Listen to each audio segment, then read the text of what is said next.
অন্তর্ভুক্তিমূলক নির্বাচনের কথা বলছিলেন, কোন প্রক্রিয়া কিভাবে হবে? সামনে যে বিষয়টা সবচেয়ে বেশি আসছে সেটি হচ্ছে গণহত্যার বিচার। বিচার প্রক্রিয়া আসলে জটিলতা আরো তৈরি করবে কিনা রাজনীতিতে? জটিলতা কোথায় আমি দেখি না। এখন তো টোটাল সব কিছুই তো আমাদের নিয়ন্ত্রণই আছে। হ্যাঁ, ভালো অবস্থায় দেশ চলছে। এখন অনেকে বলে এই সরকার কিছু পারে না, আর এই সরকার তো হলো তত্ত্বাবধায়ক সরকার, এটা নির্বাচিত সরকার নাকি? মাঝে মধ্যে আমি না অবাক হয়ে যাই যে বলে যে এই সরকার, এই প্রধানমন্ত্রী না, উনি আমাদের চিফ অ্যাডভাইজার। হ্যাঁ, but that not he is my prime minister. দুয়ের মধ্যে কিন্তু পার্থক্য আছে। তো নতুনভাবে যেহেতু শিক্ষার্থীদের পক্ষ থেকে বলা হচ্ছে যে বিচারের আগে আসলে কোনো নির্বাচন না, বিচার আগে না, বিচারে যারা বিচার হোক, যারা অভিযুক্ত হয়েছে তারা একটা সংস্কার হোক, তারা নির্বাচন করতে পারবে না।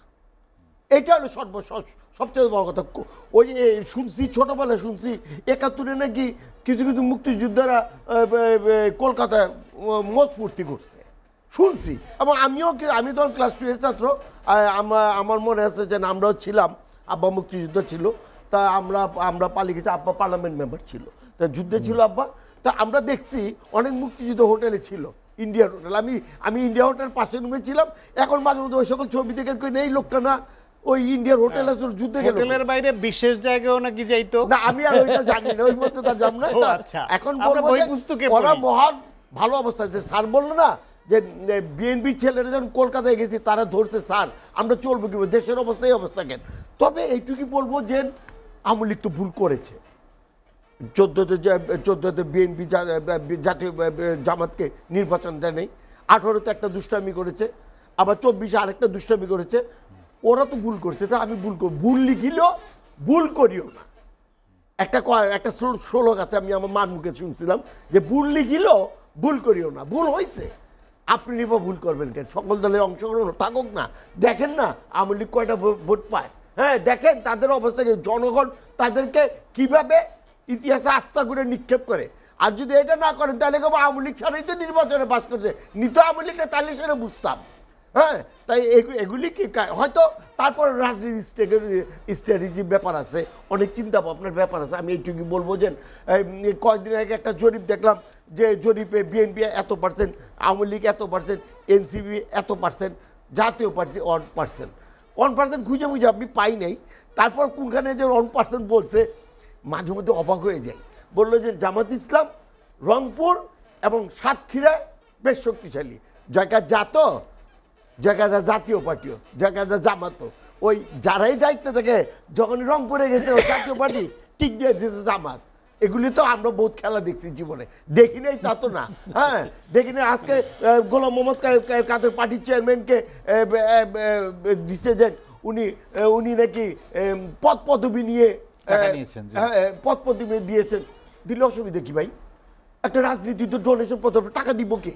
আমি তো প্রেসিডেন্ট সদস্য, পার মান্থ 10,000 টাকা করে আমরা পার্টিতে দিই। তাই পার্টি তো তার ডোনেশন থাকতে হবে, নাহলে পার্টি চলবে কিভাবে? এখন ওই যে বললো সদস্য নাকি 600 নাকি 900 উপরে।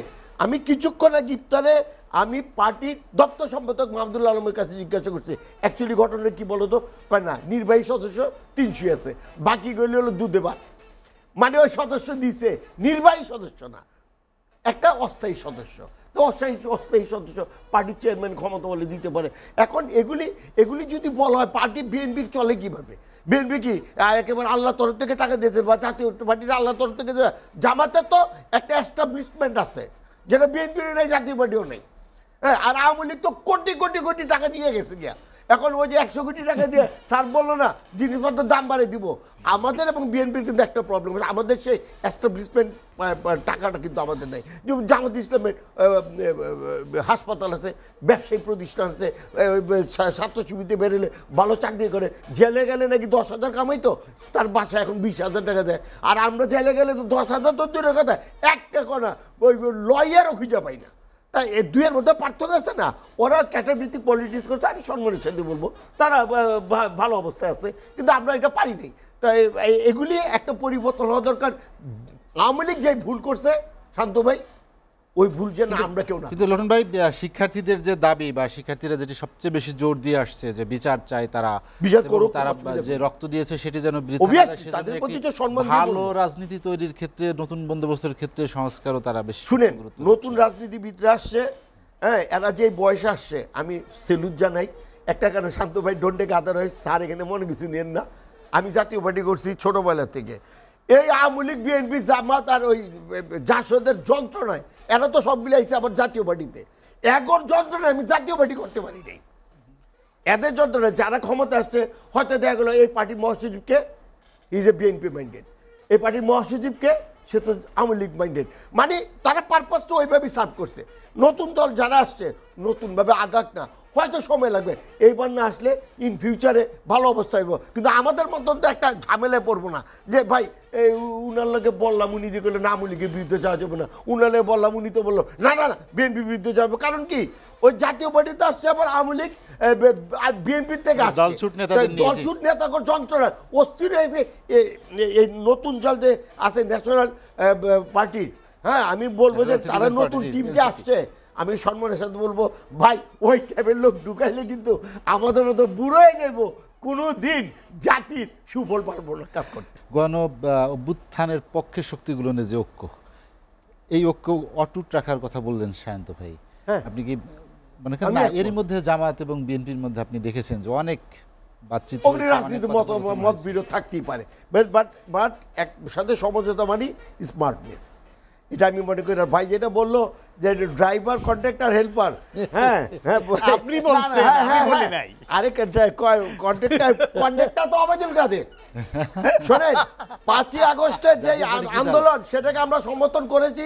3রা জুলাই আপনারা বাইরের থেকে আন্দোলন করেছেন এই ঘরে বসে যদি আমি প্রতিবাদ করি এটাও কম না সেদিন জাতীয় সংসদে গোলাম মোহাম্মদ কাদের এই কোটার বিরোধীর পক্ষে কথা বলছে সংসদে পার্লামেন্টে এবং 28 তারিখে আমরা কথা বলছি আমরা 29 তারিখে বিভিন্ন জনসভায় আমরা কথা বলছি বলি নাই কবে এখন আমরা নির্বাচনে গিয়েছিলাম আপনারা তো নির্বাচনে গিয়েছিলেন 2018-তে হ্যাঁ আপনারা পরে বেরিয়ে আসছেন আমরা বেরিয়ে আসতে পারি নাই ভাই রাজনীতি তো অনেক সমস্যা থাকে সেটার জন্য বলবো যে সমাধানের জন্য একটা ঐক্য দরকার একটা আমাদের ডক্টর মোদি একটা লোক ওই যে তাকে আমরা সম্মান করি শেখ হাসিনা সবাইকে ডেকে আমাদেরকে একসাথে বসে ছোট্ট একটা জিনিস শেখ হাসিনা যে জি, আপনার হারুন চেয়ারম্যানকে রশিদ ভাই আপনাকে ডাকছিল এবং অসংখ্য বিশেষ ধন্যবাদ, দূত হাতে বানাইছিল, সময় নেই, কাজেই উনি কন্ট্রাক্টর না রওনা না করছেন না না প্রশ্নই আছে না একবার ওইটা নিয়ে ধন্যবাদ, গেছে, ডাক্তার শাহাদাত হোসেন সাহেব, জোর করে আপনাকে ফ্ল্যাগ অসংখ্য ধন্যবাদ।